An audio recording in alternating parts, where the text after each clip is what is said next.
Mm-hmm. All right. Yeah, this is recording.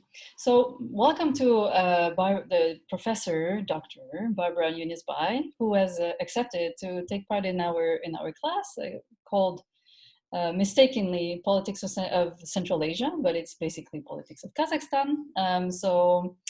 She's our first speaker this year, and she will present one of her articles. So as you could probably see if you clicked on her link, she has a lot of articles about Kazakhstan. Maybe she can tell us about her experience. She used to teach, she used to be in my department. She could have been my colleague, but when I arrived, she was already, she had already moved back to the United States.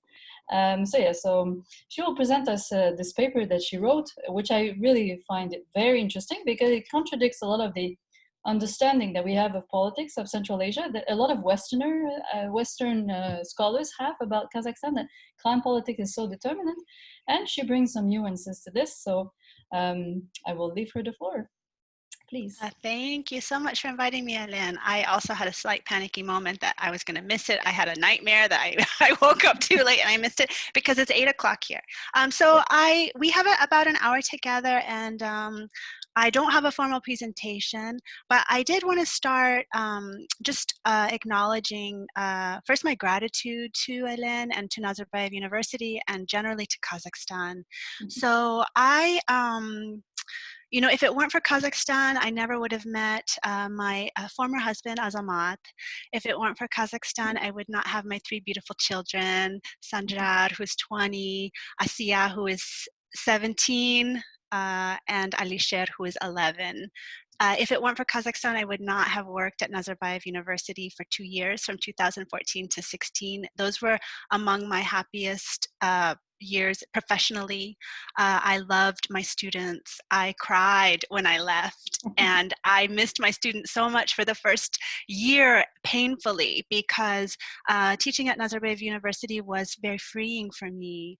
I tried all different kinds of pedagogies. I'm an insomniac, so I have trouble sleeping. And sometimes in the middle of the night, I would come up with these plans for class projects. And I would just be like, okay, I couldn't sleep last night, so I have this idea. And my students would do it. They would do these crazy things. I said, let's make a video, do a presentation, it's due next week. And they would produce amazing things. And it really gave me confidence in my pedagogy, and it helped me get the job that I have currently. So I have a lot of fond memories and strong feelings about Kazakhstan. Some of my students went on to get PhDs and master's degrees in Europe and the United States, and we're still close to this day. And I always am trying to find a way to come back when I have a sabbatical so I could come and teach. And I read Ellen's materials when you applied to the program. And so when she was applying, that was my last year. And so our paths didn't cross directly, but we have worked together on other things. So I also would like to acknowledge that we're in a very difficult time now. And so sometimes it's difficult to concentrate on school things because of the pandemic. In particular, in the United States, we have surpassed the 200,000 death mark. It is very disturbing for me. And I know my students here that I'm teaching in California, they're struggling often between home realities and the realities of the world, and then the sort of theoretical things that we learn in class. So I just wanted to give recognition of all of those things before I start. So you have read my article.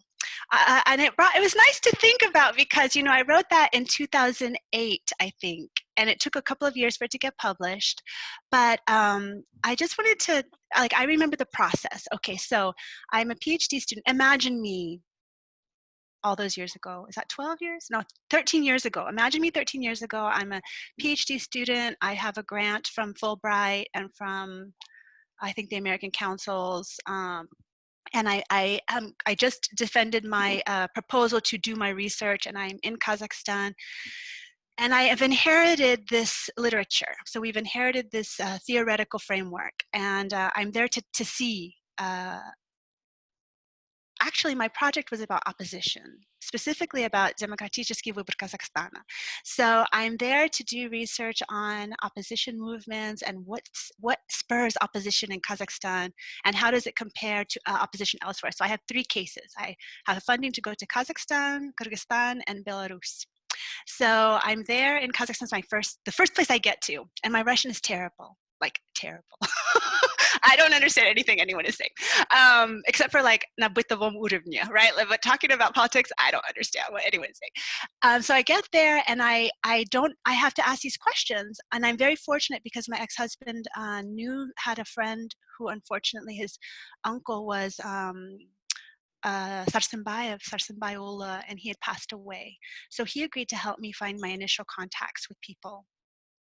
I also would just go to events, and I would walk up to people and I'd be like, "Hello, my name is Barbara my name is Barbara Junisbai," accentuating like some sort of Kazakhna. And I would just go to people and ask them, "Can I talk to you? Can you set aside an interview? I'll take you to lunch. I'll take you to coffee. Will you talk to me?"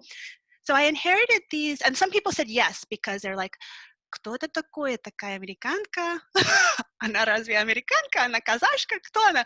And so I just kind of went into it, and at first I had a list of questions. I memorized them, and because I couldn't really speak Russian. And then at the end of my 6 months, my Russian was like, woof, so much better than it was when I started. So that's kind of encouragement if you are feeling a little bit uncomfortable about your English, right?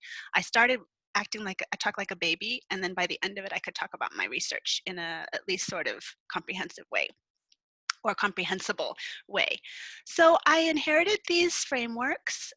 Everything about Central Asia is clans, kinship and blood, and that's what drives politics. So the two prominent, in those days, the two prominent literatures I think were the books by Pauline Jones-Long, which I don't know, maybe you guys have read her work, and Kathleen Collins. So Pauline Jones-Long and Kathleen Collins were having sort of an intellectual debate, an argument. Is it clans or is it regional actors? And they have written back and forth. They have articles in response to each other. They have books.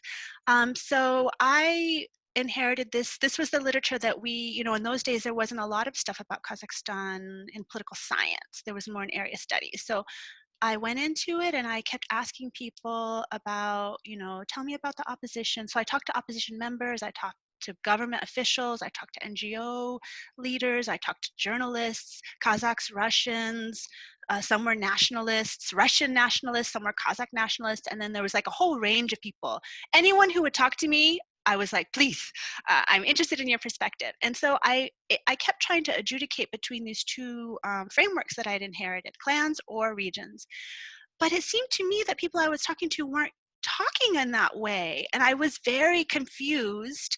I was also having a kind of crisis. I remember one day coming home and saying, after doing interviews, I take the bus to different places, or I'd take the train to Astana from Almaty, and I would, talk to people on the train, or like think about things.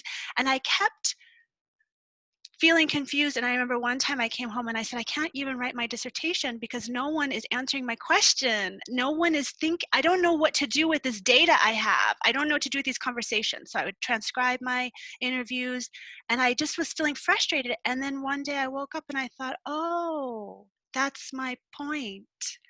The point of my research is that people aren't speaking in these clear-cut ways about it's regional actors competing with the center, or it's different clans competing with each other. People are talking about it in a different way, and what is that way? So then I reached out to my advisor, Henry Hale, who you might also have read some of his work, and he forwarded me like a draft of something he was working on, and he was working on something about финансово-промышленные группы. And then, like, I think a day later, I met with Dosim Satbayev.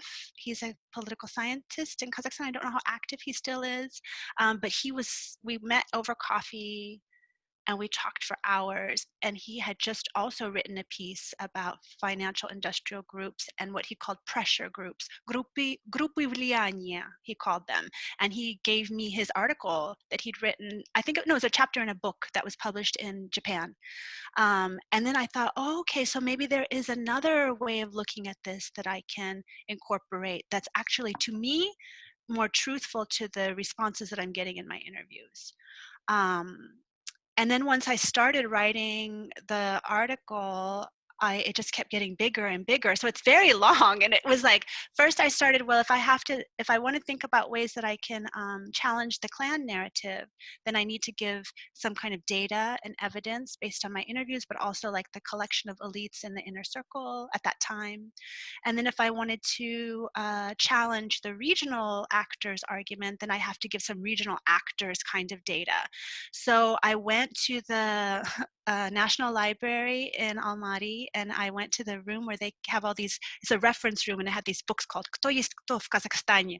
And they're these big blue books over the years. And I brought my own scanner because you had to wait in this really long line to use the scanner. So I bought a cheap scanner. This is such a long time ago, guys. Like, I didn't have, my cell phone was like a little flippy thing and you'd push the buttons. I couldn't take pictures of anything, you know? So it was like so low tech. It was me and my scanner under my arm and my like really fat laptop that weighed like 5 pounds. It was very heavy. And so I went to the library and I just looked through Kto jest Kto and I scanned the pages I wanted and I just entered the data into an Excel sheet and I was like, oh my gosh, even regional actors have high turnover. Okay, so what does that tell about this argument about regional actors? And just as a side, I remember the librarians in the reading room, they were like, who is that woman that's bringing her scanner? Is she allowed to bring that scanner in here? But it wasn't against the rules, so it worked out just fine. So I just ended up like compiling all this data, and it was a very exciting time actually in Kazakhstani politics. So that year was the year that Rahat Gate happened. So suddenly there were all these articles coming out in the press. So I would go I don't remember what days they were, but whenever the weekly newspapers would come out, I would go to the kiosk downstairs from my apartment and I would just buy all of them. And I would go sit outside in the dvor where all the children played and I would just read them and I would take notes. And so it was like there was a lot of information, so much information about elite conflicts in Kazakhstan. So I just happened to be there at a really exciting and open time where there was accessible information and it was even being talked about on the televised news, you know. And so I just gathered all that data together and I was writing my dissertation and I decided that I would do a couple of articles on the side as well. So this is one of the articles that came out of it. I have another one that's about the media at that time that came out in a book. So basically, I sort of stumbled upon this piece and I was very nervous about doing my research because I was a student and I never think of myself as an expert on Kazakh politics, ever, ever. It's too complicated, you know, and I'm not there all the time. And actually in recent years, my research is more about America now and about teaching and about racism and white supremacy here. So I have shifted my focus in part because I don't teach in political science anymore. I'm in a department called organizational studies. And so we look at like organizational politics or institutional politics, but not specifically about political institutions. So when I was doing my research, I stumbled upon this. I also, if we go step back just a little bit more, I even stumbled upon, excuse me, DVK. So I was working for the United States Agency for International Development, which is it's under the umbrella of the U.S. Embassy. I was working there in 2000 and 2001, the first time I ever went to Kazakhstan. My son was a baby then. I think he was 1 year old. Yeah, he was 1 year old. We were living in Kazakhstan. Oops, sorry, I heard it ding. I think that's my email. And one day I came into work and everyone was like, have you heard? Did you hear about DVK? Did you hear about their address to the public? Did you hear about their complaints about Rahat Aliyev? And I was like, I had just gotten up and I went to work and I said, no, I didn't hear. And the whole day, that's all anybody wanted to talk about. And I thought, oh, that's so interesting. There's a whole group of young, 30s and 40-year-old proteges of President Nazarbayev that have suddenly joined the opposition to him, bankers, politicians, governors, and they're joining the opposition. And I just was like, that is amazing. And that's actually how I decided to go to get my PhD. In political science. I was like, I really want to see, is this like a phenomenon across the world, or is this an isolated incident? What does it mean for a long-term political, trajectory? So I'm just going to go back to my initial point I started with, which is so much of my personal and intellectual life is tied to Kazakhstan and all of the like serendipitous things that happened to me because I met a Kazakh man in one of my classes at Indiana University, and we moved to Kazakhstan. So I don't know. I feel like I should stop because I don't really know. I can't see you all, and I don't know if you are sleeping or have gone to the restroom. So I'm Yes, gonna stop. students, I encourage you to turn on your cameras. We mentioned it before, but Yeah, you don't have to, but I know, Shemi, I'm just joking. Come on, you guys. I know you're not sleeping. I'm just joking, trying to bring some levity to it.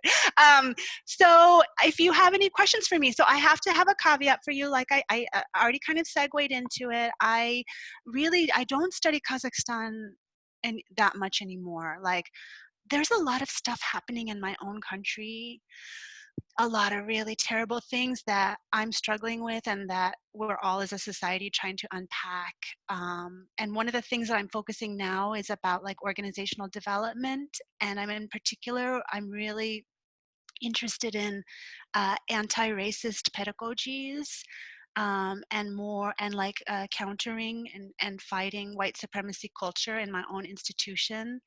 So that's taken a lot of my energy and my excitement. So I'm curious to know what you guys think about my argument and because you know a lot probably more about Kazakhstani politics than I do, just by by being citizens and by being there in your own country and being passionate about politics. So if there's any pushback against my argument, or if like things have changed. And so there's a funny thing at the end. Okay, so I said I was going to stop talking, and yet here I am. So I closed the article by saying like, oh, maybe there'll be something, like everybody's quietly preparing for that day. But I think the president did a great job of preparing for his own day. And so he's already made, he left politics formally, but still is informally very strongly in control of what's happening. But also there's been changes to the Constitution and other things that will allow all of the complaints or dissatisfaction with his family, right, which is kind of driving, and his family is like a theme through that piece that you guys read, right? So protecting them from repercussions, after he's no longer officially there. And so that little line I have at the very end, because I just read it this morning. I hadn't thought about that article in a long time, and so I reread it, and I think my last line is like, everybody is quietly preparing for that day. And so that's like the danger of trying to have what is it called? Like a future, what do you call it? What's that called when you imagine the future? Futurology. Yes, futurology, Yeah, or like a premonition about what's going to happen, that we're often wrong. yeah. We're often wrong.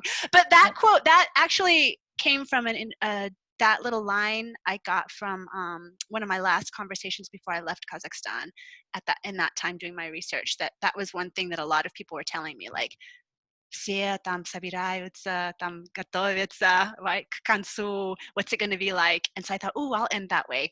And yet I was wrong. Okay, so I really will stop. I'm done. All right, thank you. You see, students, political science is actually can be really fun. It's really It is exciting. fun, yes. It's really exciting to do research. Maybe there was a talk before about doing a PhD. Yeah, but yeah, so doing research is actually really fun. So we have a question already. Tomiris has asked a question in the chat. Maybe we're not that many people. I think we can ask questions in person, which I think is more engaging, more interesting than just writing. So there are 39 participants now. So just raise your hand and I will tell you, I will be the moderator. So raise your hand with I suppose like you know already how to raise your hand on Zoom. We use it so much. So yeah, so you can do this and I will give you the floor. And but we can take Tomi's question for now, which I think is a question probably a lot of students have. I had this question. So she's asking, hi, Barbara. Thank you for such an exciting talk. I wonder how did your interviewees agree to talk openly, so openly about dangerous topics, right? Yeah, that's a my great question would be, also, I would add something to it. Like, if you think the context now is very different, do you think the same research could be done today in 2000? Oh, such good questions. Yeah, so really good questions. So I you- oh, when I was doing this research, I would just take the train or like I'll go on the bus and go to, I'd call people, I sent faxes, I tried to use neutral language, like I'm really interested in just knowing what's happening. I would say things like, I'm I'm new to the study of Kazakh politics. There's so many things I don't understand. I guess maybe playing dumb. I don't understand this. I don't understand these things, and I'm really interested in just a wide spectrum of perspectives. I want, and so if I wrote, I would send faxes to like government people, and also call them and email them, and I would say things like, I think the government perspective it needs to be highlighted. We don't know enough about the government perspective. Like there's all this criticism, but I want to know like what's the government side of the of interpretation of the picture or your experience. And so that kind of opened it up to people. What is it called? Like I played dumb, and I also like did brown nosing. Like I tried to play up, that I wanted to hear the government side. And then I also like for journalists, it was really easy because they just wanted to tell what's happening, and I don't think they felt like enough people were curious about it. And they had a lot of things to say. The opposition, of course, they really at that time wanted to. I talked to so many different people, like they totally wanted to. I see you waving at each other. Hello, hello. Anybody can wave at each other. I'm not offended. So, but there were, I felt like at that time people really wanted to talk. But my family, so Azamat, my ex-husband's family, they would worry about me every day when I would go out. So interviews were exhausting for me. I'm not really like an extrovert, and so I need to do You sound like one. and then I'm gonna take a nap after this is over. I'm gonna go take a nap. But so like I would prepare, and I would get really nervous, and I had this crumply piece of paper with my notes on it. I had a what is it called? A cassette recorder. I didn't even have like it was just like I had a cassette recorder with little cassettes. I would just take them out and put them in. So it was very stressful for me. And I would go to my meetings, and sometimes after it was over, I'd go and I'd have like ice cream. I'd stop and have an ice cream, or I'd go have a coffee, or sometimes I'd go to the bookstore and go like look at magazines or go look at books. And so I'd take my time, or I'd walk home, just kind of think and let go of that stressful moment. But in those moments, like sometimes, like my Azamat's family would call me and be like, Barbara, ты где? Что там? And they'd be like, oh, мы переживаем, we're so worried about you. Oh gosh, like we thought, one day I didn't come home for like an hour afterwards. So I would always tell them, okay, I'm going here, I'm going to be here, I'm going to talk with this person. And they'd be like, мы звонили, никто не берет трубку. And I'd be like, oh, I'm so sorry. I went to go have ice cream. And so they were really, really, really worried. And I had these cassettes. And they were like, Barbara, when you get on that airplane, you can't carry those cassettes. What if they confiscate them? What if they see what's in there? And so then I had to go through this process where I recorded the cassettes. I transferred it to like a audio file, and then I emailed it to myself, and so that it would be whatever. But you know what? Because I'm just like a regular person. I'm a mom. Like I go to Sajik in the morning and take my daughter. She was 3, and we'd go to Sajik, and I'd take my son to school. He was in 1st grade. And then I'd walk, with my little gray outfit on. Like I'm not very noticeable. And so nobody ever really paid any attention to me. Ever. And I think like the reason why people were curious to talk to me also, like I said, was because I was really lucky that I had, because of Azamat, my last name, I called, I can't remember who it was. I called someone who was very I think he was in the Communist Party, and I called him. A journalist gave me, who was it? Oh, I can't remember right now. But someone gave me his telephone number, his home number, and I was like, oh, can I really call it home? And she said, yeah, he'll answer. And so I called, and nobody picked up the phone. I left a voicemail, and I said, hello, my name is Barbara Junisbai, and blah, blah, blah. And he called back immediately, and he was like, why do you have a Kazakh last name? I need to meet you right now. That happened to me so many times. Why, what, who is this? Your Russian is terrible. Why do you have a Kazakh last name? We need to go. We need to meet. I'll come pick you up, in my Land Rover, in my Mercedes-Benz, my driver will come get you. And I was like, okay, all right, okay. So I think that was a different time then. There was less fear. I think there were first like not a lot of people were studying Kazakhstan. Like it wasn't like tons of PhD students were like in Astana or Almaty at that time. But I have at Nazarbayev University, some of my master students, my first year. So I was lucky to teach the first cohort of MA students, MA PSIR students. One of my students she was really interested in feminism and gender, expressions of gender, and like, is there a difference between men and women in parliament? And her dad worked at parliament, and even he couldn't get any interviews. She only got one interview because everyone was like, I don't want to talk. Who is this? And we even wrote like a letter from the dean saying she's a student at Nazarbayev University, the president's university, and nobody would talk to her.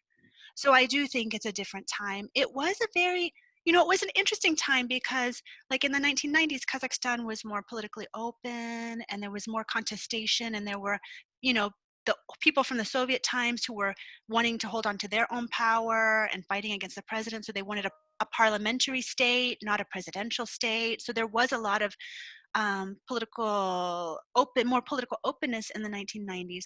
And a lot of those people from that generation, when I came in 2007, they were still around. So I talked to some really also very elderly, our elders, elders who were in like the Academy of Sciences, who used to be in parliament. And so they were old and like, near retirement. And I remember some of them saying like, I don't have anything to lose anymore. I already went through all of this stuff. And they had really great insights that helped me see the historical trajectory.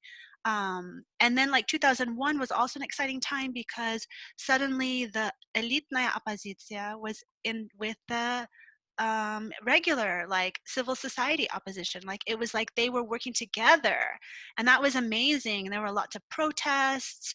But then everything got shut down. So there's been, ups and downs. And then in 2007, I think precisely because President Nazarbayev was working, that thing with Rahat Aliyev was also orchestrated in a way. So Rahat Aliyev was making everybody angry. And so his downfall was actually orchestrated by the president himself, so that when the president signals you can critique the system, then people can critique the system. But I think since then things have become more closed, and it is much more difficult to answer in a long way those two very good questions. And that's also part of the reason why I am not, like, for me, I'm more politics like at that high level is not it is always of course super interesting, because politics at the high level in any country shapes our fates, right? You can see that in America for sure. Like I feel in a way, all the ways things that happen in Washington DC, and who's the president and who's in our Senate and who becomes a Supreme Court judge, all those things are going to affect me directly. And I think it's the same in all countries, right? We just sometimes don't see the direct effect, right? So I am not so interested in high-level politics anymore, even though it's interesting. It's just too hard to study, and it is so it's so cloudy. It's not clear. It's very difficult. And so, I don't know if you saw, but like some more of my more recent things are more about like society or about public opinion. I'm also super interested in students. So I'm interested in my students here where I teach, but I'm also interested in Nazarbayev University students. And so I had this idea for a project. I wanted to work with Nazarbayev University students and like have a new project about attitudes, and does being a student at Nazarbayev University, is it different? Like, is there a different effect than being a student at other universities in Kazakhstan? And all of that stuff, those thoughts also came out of my teaching in Kazakhstan, because my students were like, no, when we meet our friends, we see we're so different, like the way that we think, and our class experience is so different. And so I really wanted to study that. And then COVID hit, and then my institution shut down, and we're not allowed to travel. And then my students are very miserable. And so I'm focusing on my own college where I teach. But that would be like my next study that I would love to do, is to work with students to design a research study that looks at like attitudes of students and their values based on what kind of educational institution they have gone through. So I don't have a lot to say about current politics. For that, I think you probably know much more than I do. And I'm much more interested in just like, accessible, interesting people. And politicians sometimes are not that. Yeah, I think it would be very interesting if somebody could have that kind of access to high level people, and because when we look at the configuration, yeah, of the different groups, what would the names have probably shuffled a lot already, yeah, in 10 years. Yeah. That would be very interesting if somebody could replicate. Maybe I could do this, try to do this, replicate your study 10 years later. Yeah, I think some people have done it. And so, but one thing that is interesting to me is as I was, rereading through my very long article, and I was like, oh, I sounded smart. Like, oh, that's interesting. Oh, I did a lot of I forgot I did that. Some of the people are the same. Mm-hmm. Tokayev, Yeah, yeah, right? yeah. A lot of people are the same. Yeah, many names were still there. That's right. Many names were still there. And so then I thought, oh, that's really interesting too. But it would be interesting. So another thing I'm really interested in is like, the change in the role of the family over time. Because when I wrote that piece, that was when Rahat Aliyev was on the out, right? That was before his death, right? But Dariga Nazarbayeva also, she got removed from her positions. Mhm. And there was also, I think, a little bit of like bringing down a notch the other children. So it looked at that time like, oh, the family is being constrained. But then since then, we've seen the family is not constrained, right? So there's like grandchildren now, and there's nephews and nieces who are in business and in politics. So that also would be really interesting to revisit the role of the family in this era when Nazarbayev is not the president. What Yeah. is his what is his relationship? What are his kin doing, right? Mhm. I think we have a question. Diaz, can you activate your? Yeah, I did activate your mic, so you can ask your question. Yeah, thank you. I'm sorry for not turning my camera on because my surroundings are a mess.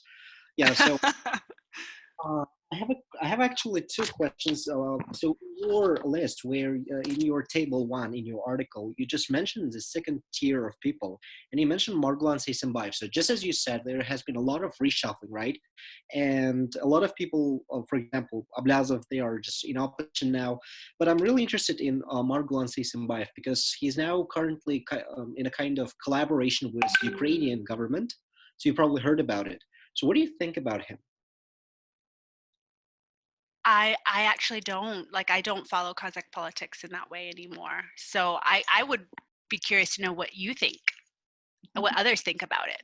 Because I've stopped. When did I stop thinking about? I think in when I was at Nazarbayev University, when Rahat Aliyev was found hung in his prison. I think that's like the very last. I was just like, I'm done with this. I'm not. So I'm curious to know what you guys think. Oh, okay. Sorry. It's just very confusing because there are a lot of accounts about his activity. Yeah, and my second question, can I ask it? Yeah, yeah, sure, go ahead. Yeah, so in your article, it's all structured around how this elites and their relationship was the center of power, right?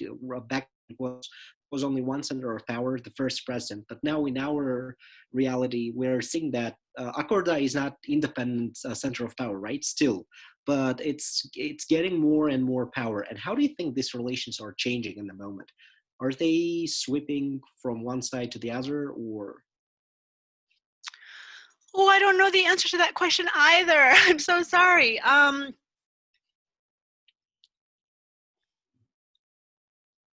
As long as governors are appointed, right, and not elected, I don't think they really can have independent power. Um, I think in some ways it's harder to study like what centralization and what central power looks like in Kazakhstan because there's, the constitutional changes um, specify like that Tokayev is the president, but also that the first president always has power over the final decision making. So those are the only, like, that's all in response to that excellent question. That's all I can say. But again, I'm really curious to know what you guys like. So I guess the questions seem to be, this was done in 2000. I did this research in 2007. That's a long time ago. Like, and your reality and the reality of politics today, is in some ways going to be similar, right? Because things follow a path, right? They're not going to be different. But in other ways, it's going to be completely different because you are in a new era where the president voluntarily stepped down and has instituted a different configuration that will still protect his and his family's interests and let him have the power so long as he wishes to have it and is capable of wielding it. But there are definite formal institutional changes. And so how does that affect? So in what ways do those changes, do you see them as creating like a different political regime, or is the political regime the same with modifications? That seems to me to be like the overarching question. And I would be curious to know what you guys think about that, because like I said, I feel that my energies, my research and study energies have moved into a different direction. So it was really great to be reminded of this strand of research that I used to do. But I mean, as the young people in your country, I'm so curious to know how you feel like, is my article just like, that's historical, it's good to know, but it's not like that anymore?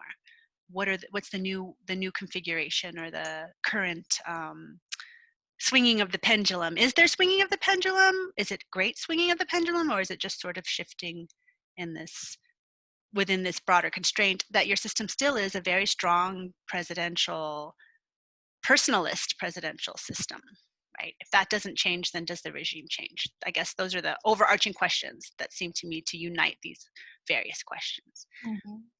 So I'm going to do what teachers, when in their moment of not knowing the answer, what do teachers do? They throw it back at you. Yeah. Maybe somebody wants to react. If not, we have more questions coming up. No? Nazarke, I see that you have a question, but Arman asked one in the group chat just before you raise your hand. So Arman is asking, can you give an example of lobbying by financial industrial groups? So yeah, what do they actually do? Are they organized, or they was more like really informal? I mean, the topic of this week is actually informal politics, informal institutions. We have the article of Collins, and because this is, it's really hard to understand, like, because there's no structure to it, right? So are they organized in right? So I would say not organized, and I would say that's part of the it has to do with, like, they're more maybe like alliances, right? Interests align and they form alliances. Lobbying, formal lobbying in the way that like formal lobbying takes place by interest groups in the United States, I would say it's probably much different than that. So again, that's something that's difficult to track. But I can say, like, for me, the conflict between Rahat Aliyev and all those other elites at that time, that was a form of lobbying. Like, the ultimate decision is who gets to have what access to what resources. So, throughout those 2000s, one of the biggest conflicts was with the president's family taking over other people's businesses, right? So other businesses or property, right? Or banks, they become lucrative, they're successful. So the risk of building that business up is over, right? And then it was Rahat Aliyev would come and he would take the business over and claim it as his own, and sometimes use force. So some people died, right? He took people hostage. There are various things that happened. So the lobbying that I was thinking of is the ways that those people who are victims of this predation, reyderstva, how they tried to lobby the president behind the scenes to get him to control his son-in-law. So for me, the lobbying is more about, did you guys read Henry Hale, that one about the pyramid?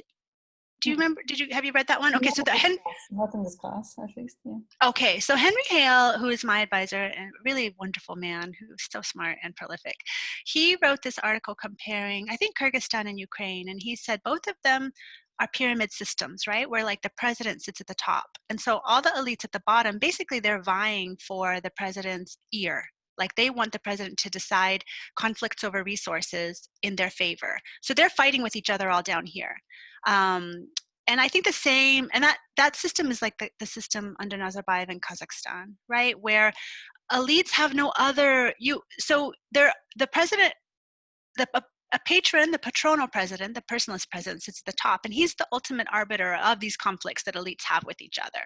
And so that gives the president a lot of power, right? Because he ultimately decides who's going to get access to what resources. And that's the kind of lobbying that I think is more informal lobbying. And a lot of it's not about, it might not be about policy at all, or the direction that government should take, but it's more about protecting different interests, and often economic interests, right? And maybe also economic legacies. And then, but the one thing I think is now, I think the question by Diaz maybe also brings in an international component. So these systems are not closed, right? People can leave the country, they can invest in other countries, they can put their money in Swiss bank accounts, they can send their children to study at Harvard or Cambridge or Oxford or, I don't know, Sorbonne or wherever, right? So they can do all kinds of things. So I guess in political science, we're often encouraged to have neat answers, right? We're encouraged to have neat answers that explain, use very little, few variables to just explain huge things. But the reality of politics is much messier than that. And that's why I so appreciated the time that I had to do this research, was because I came out just with this literature and these theories, and my conversations with interviewees and respondents, and very like people who shared a lot of time with me, reminded me of how messy politics are. That also means that you have to keep studying it, and you have to keep, like, things change, and you have to have your finger on the pulse of like those changes. And I don't have the interest or the energy to do that anymore. What is also a wonderful thing is that more and more young people from Kazakhstan are becoming political scientists and telling us, like, you outside Westerners who only know like a shade of a shadow of what's happening, will tell you, you know, the real story. And so, for example, there's a lot of political scientists from Kyrgyzstan and anthropologists and sociologists who are writing amazing books about their own country that provide greater insight than someone who comes in for 6 months or a year could offer. So I guess I'm going to do my next move with teachers is to put it back. Like, I think that could be a really great study for someone who is an up and coming political scientist to engage in. Nazariki, you turned off your, okay, yeah, you have the floor. Can you turn on your own micro? Yeah.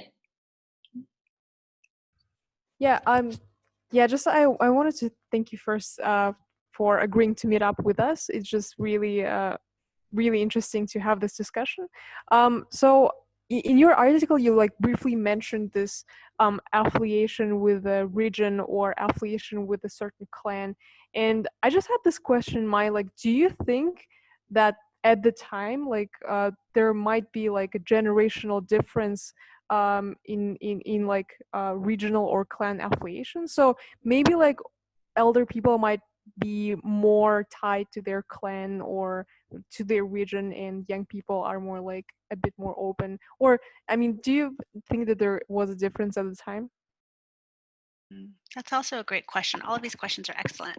I do think there was a difference. I think there was a difference in generation, and I think actually that's what my respondents were sort of telling me, that the conflicts that were happening were often conflicts between people who at that time were like in their 30s and 40s.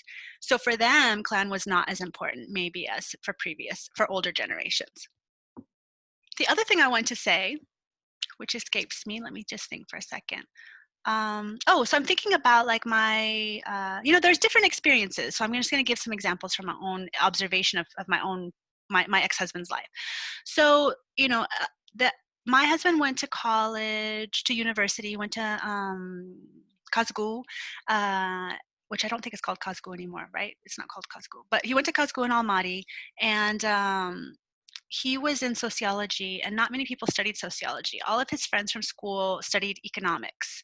So there were people from all over Kazakhstan who went to study economics, and they became friends, and they're lifelong friends. And so they all help each other because they're a cohort through their educational experiences in their young time, right? They come from the West and the North and the South. Well, not so much the South, but West and the North, right? Part of Kazakhstan, and then from Almaty, which is in the South. But they all work together today. and they're still friends. And whenever there's an opportunity or a consulting opportunity or an employment opportunity, they sort of promote each other. So for me, that's a really important part of like organized or collective identity. Might not be so much like where you come from, although it can be where you come from, but who did you go to school with? And then, so like, who are you a protege of?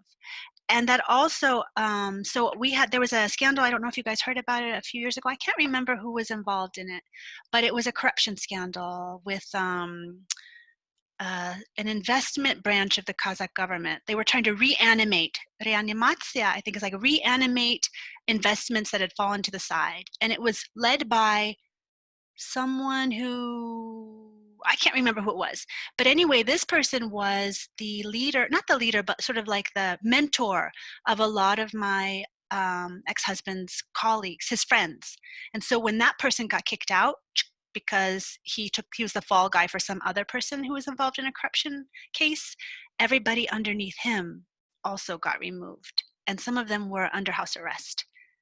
Then a new person comes in and he brought his group of people, right? So there's like these little mini pyramids just replicated throughout the system.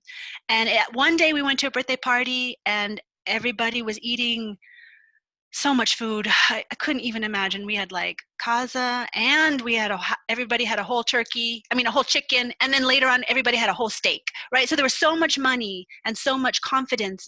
And then like a month later, the head of that group fell out, and then everybody fell out. And then it was like they lost everything, right? So I don't think it can be about clan, right? Like Southern people help Southern people. I'm not muted, am I? Yeah. So Southern people help Southern people, or people from different hordes might help each other. But I think it's more complicated than that. It can also be like, who did you go to school with? In what era did you go to school? So I would also imagine maybe you guys will form a cohort like that.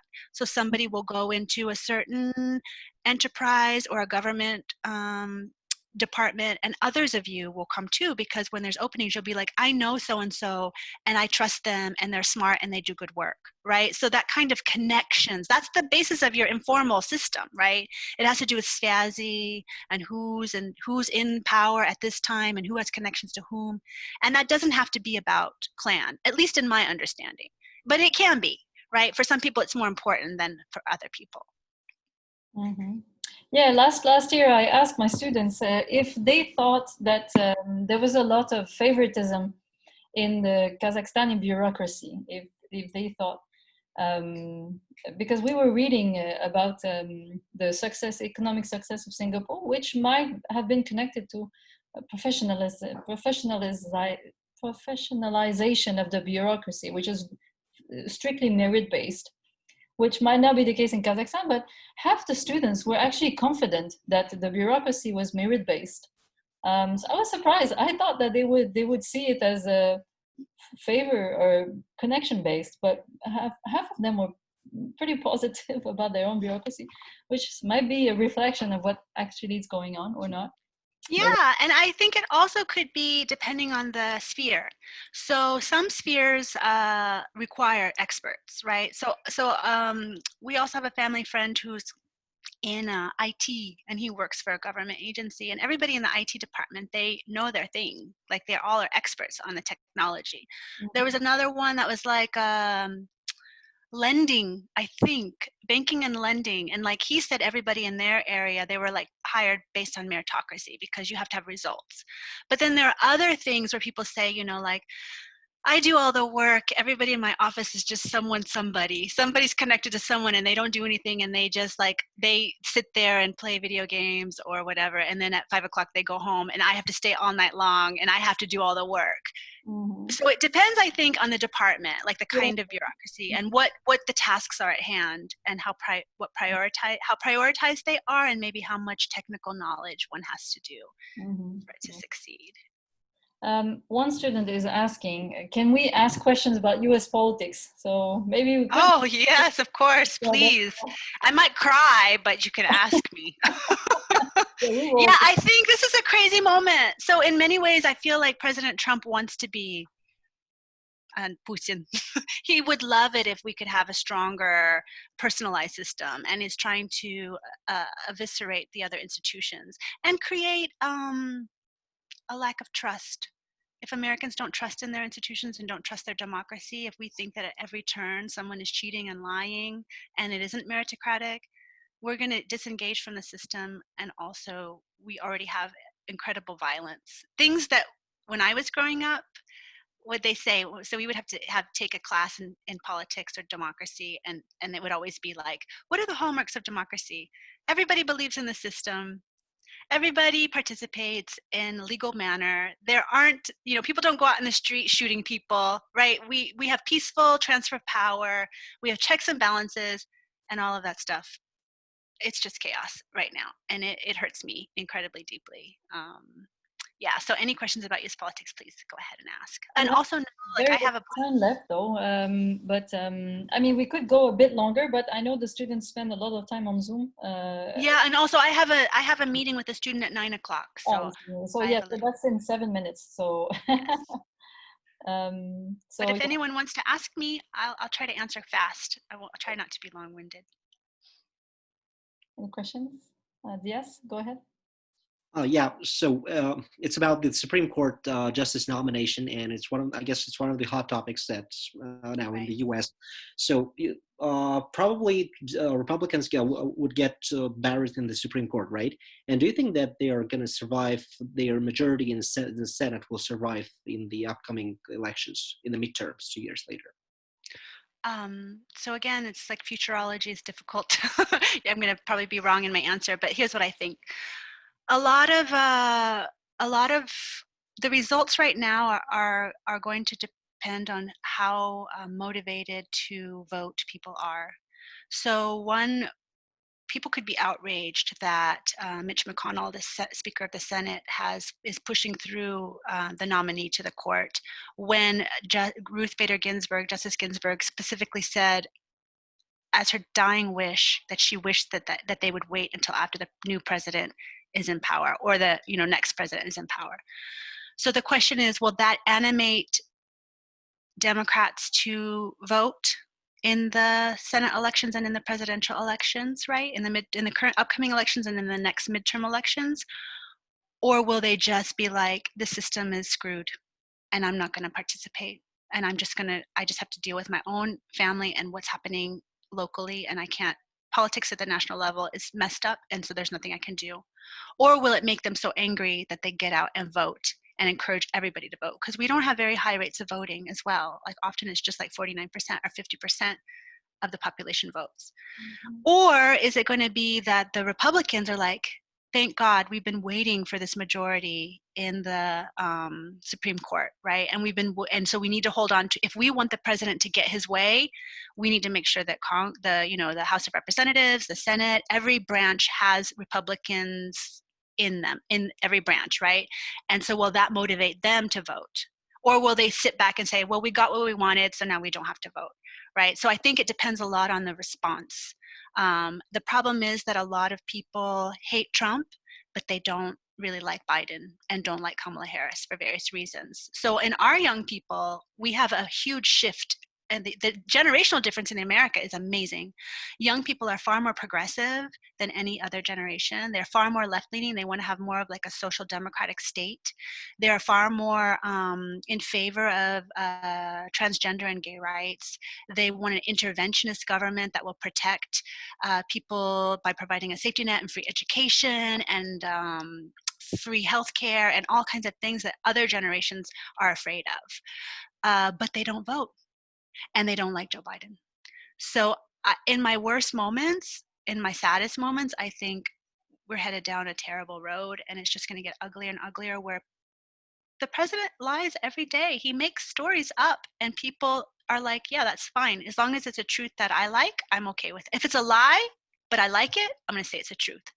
And that seems to be the ascent of people who think that way, that we're in that moment right now. And I'm just concerned that the opposition to that is not as mobilized. Also, the Democratic Party is made up of many, many, many different groups, and not all of them are aligned in all ways, because we only have two parties, right, to choose for. I think the Republicans are more in alignment with each other, and there's more division within the Democratic Party between centrists and progressives. So that's, I guess I'll end. A lot of the Republican high-profile members are also divided because they don't. There's even a coalition of them that are against Trump. They said they will vote for Biden, which is never heard of. Yes, it's true. But like, I also feel that that is still most Republicans, as long as the president seems like he's going to be in power. So there's very similar, I think, similarities with the different systems across the world. Like, as long as the president seems like he can still win, then I think people will stay, the elected officials will stay behind him. And it's not like he's super popular. He's only popular among a certain group of people who happen to be more likely to vote. And it is like a retrenchment. For me, it's white supremacists, and it's people who are afraid of the browning and the immigration and the changing of the American demographics. It also has to do with white workers.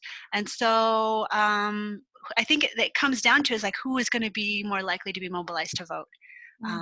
And that's the big question. Also, so people want to have vote by mail, and the president is against that. And so they're trying to restrict the ways that people can vote to ensure that those who are most animated will go out and vote, and only those people will go out and vote. And that group of people who are loyal to the president is the same. It's the same demographic group, and it's the same hardcore percentage, and they will definitely vote. And I just hope that everybody else votes as well. That's my big concern. We have 1 minute left, so I will use this minute to thank you so much for agreeing to show up at 8 a.m. your time on a Monday. Yeah. So I think the students enjoyed it. I enjoyed it, and yeah. So it's always engaging to see that research can be fun and can be very challenging. And yeah, so on the behalf of all the students, I thank you, and hope that you can make it to Kazakhstan next year. And good luck for your elections. Thank you. Oh, we could have a follow-up after the elections. All right, I thank you all so much. I wish you good health, be safe, love your families, and be close to people who you have the chance to be close to. And please send your thoughts out to all those people who are at a loss now, right? And in the face of all the damage and destruction. Be well. Thank you so much. I really appreciate it. Yeah, thanks. Bye. Bye. Bye.